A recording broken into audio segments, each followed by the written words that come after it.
Olá pessoas, tudo bom? Na medida do possível?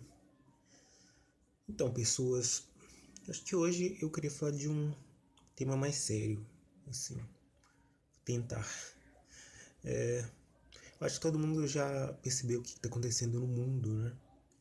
Nós estamos passando por um período complexo, delicado e que merece atenção.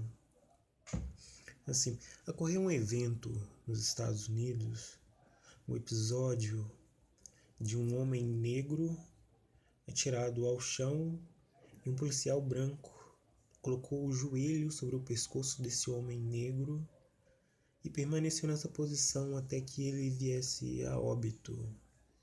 E a partir desse episódio, isso gerou um movimento que se espalhou pelo mundo inteiro e que chegou no Brasil. Esse movimento ele é encabeçado pela frase "vidas negras importam". E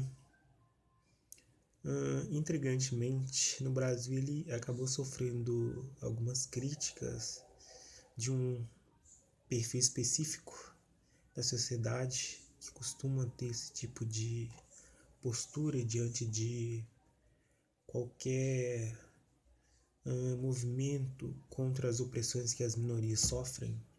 Então, quer dizer, seja na luta contra a homofobia, na luta contra o machismo, na luta contra o racismo, existe sempre essa crítica a esses movimentos humanistas que partem sempre do mesmo perfil da nossa sociedade, um perfil bem específico, bem característico, mas a minha proposta não é discutir pessoas ou julgar pessoas do ponto de vista moral, com juízo de valores, porque eu acho que o debate é mais produtivo e mais lícito quando ele discute ideias com argumentos e não pessoas com ofensas.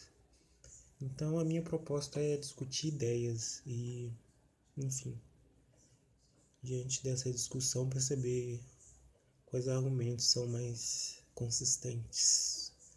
Os argumentos que são a favor ou os argumentos que são contra a ideia que está sendo discutida, debatida.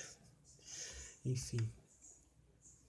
Mas quando esse movimento chegou aqui, vidas negras importam, a frase que esse perfil que, enfim, teve essa iniciativa de fazer uma crítica a esse movimento era: não, todas as vidas importam. Mas quando a gente para refletir sobre essa objeção, uma frase não exclui a outra. Pelo contrário, ela ratifica a outra. Quer dizer, se todas as vidas se importam, se todas as vidas importam e os negros são uma forma de vida humana, a vida dos negros importam. Quer dizer, essa tentativa de combater o movimento interpretando o todas as vidas negras importam como se só todas as vidas que importassem são as vidas negras, ela acaba interpretando de uma forma que desqualifica o movimento. Mas o argumento utilizado, não todas as vidas importam, isso não desqualifica do ponto de vista lógico. Se a gente for partir do princípio que estamos discutindo a partir de critérios lógicos. Então, a gente pode colocar assim: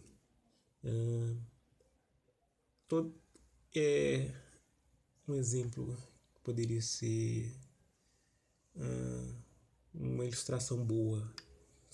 Eu poderia dizer: a maçã é um alimento saudável, Aí chega uma pessoa e diz: não, todas as frutas são alimentos saudáveis. Mas vocês percebem que um não nega o outro, não está negando o outro. Quer dizer, se todas as frutas são alimentos saudáveis, então a maçã é um alimento saudável, porque a maçã é uma fruta. Então, quer dizer, a maçã está incluída no conjunto das frutas. Então, partindo dessa lógica, desse pensamento lógico e coerente, se todas as vidas importam, então as vidas negras importam. E o movimento não é para dizer que a vida dos negros importa mais do que a vida das outras etnias, ou que só a vida do negro importa. É justamente para questionar o fato dos exemplos que a gente tem e avaliando esse contexto, a gente acaba considerando que para o Estado a vida dos negros não importa, porque esse é o fato que a gente tem dos dados que a gente recebe, das experiências que a gente vê, do que a gente ouve e dos próprios estudos sociológicos, antropológicos e históricos. A gente percebe que as pessoas da etnia negra elas têm uma vulnerabilidade maior dentro do Estado, então elas morrem mais. Então, nesse contexto, por isso que, sei lá, a gente pode pegar o exemplo da Agatha Félix, uma menina negra de 9 anos que morreu com um tiro de fuzil nas costas numa operação policial.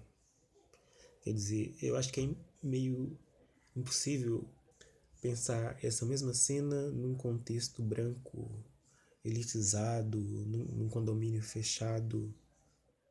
A gente não consegue nem imaginar uma criança branca de 9 anos levando um tiro de fuzil nas costas da polícia. Eles entendem essa reflexão, esse paralelo? E existe um padrão nesse comportamento, né? Porque aí a gente pensa no João Pedro, que aí era um menino de 14 anos, que também levou um tiro de fuzil nas costas da polícia, dentro de casa. Quer dizer, a gente pode pensar essa mesma cena no contexto branco e elitizado? Mas é claro que não. E a gente vai e parte pro episódio do João Miguel, que é um menino de 5 anos que estava sob a guarda da patroa da mãe, que foi passear com os cachorros, e ela deixou o menino sair no elevador, e o menino foi parar no andar X e caiu lá de cima e morreu. Então, quer dizer, são sempre exemplos de negros que acabam morrendo em decorrência dessa vulnerabilidade imposta pelo racismo estrutural. Então, quando as pessoas não utilizam a lógica e partem para uma discussão ideológica que acaba relativizando a questão, a gente perde as referências, né? Eu acho que essa é a função da relativização, porque ela faz com que as pessoas percam as referências, né? Porque o sujeito ele não pode defender abertamente o racismo, ele não pode defender abertamente o fascismo. Isso não seria viável, né, para a imagem das pessoas. Então o que elas fazem? Elas relativizam. E com a relativização, as referências são pulverizadas. Você não sabe onde aquela questão começa, onde aquela questão termina, não tem uma régua, não tem um ponto de referência. E as pessoas acabam colocando muito referências subjetivas para discutir questões complexas que merecem uma atenção mais objetiva. Então eu acho importante a gente se colocar e discutir essas questões para que, sei lá, as pessoas possam entender do que se trata a discussão. Quer dizer, nesse episódio da criança que morreu, que a patroa estava cuidando do filho da empregada, para a empregada passear com o cachorro, ela deixa o menino de 5 anos pegar um elevador sozinho. Então, quer dizer, nesse contexto e sobre essa cultura provinciana e escravocrata que nos deixou de herança o racismo estrutural, a vida dos cachorros da patroa passeando com a empregada estava mais segura do que a do filho da empregada sob os cuidados da patroa. Então é importante refletir sobre isso, pensar sobre isso, porque o Vidas Negras importam não é que só a vida do negro importa ou que a vida do negro importa mais do que todas as outras. É que a vida do negro importa também. E se todas as vidas importam, os exemplos que a gente tem no noticiário indicam que a vida do negro não importa tanto quanto a dos brancos, por exemplo, nos fatos que a gente recebe aí todos os dias, as experiências terríveis das pessoas que se deparam com essas manifestações de racismo.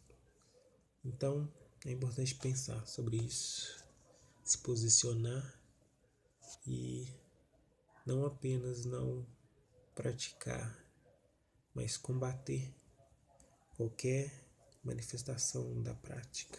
E é isso.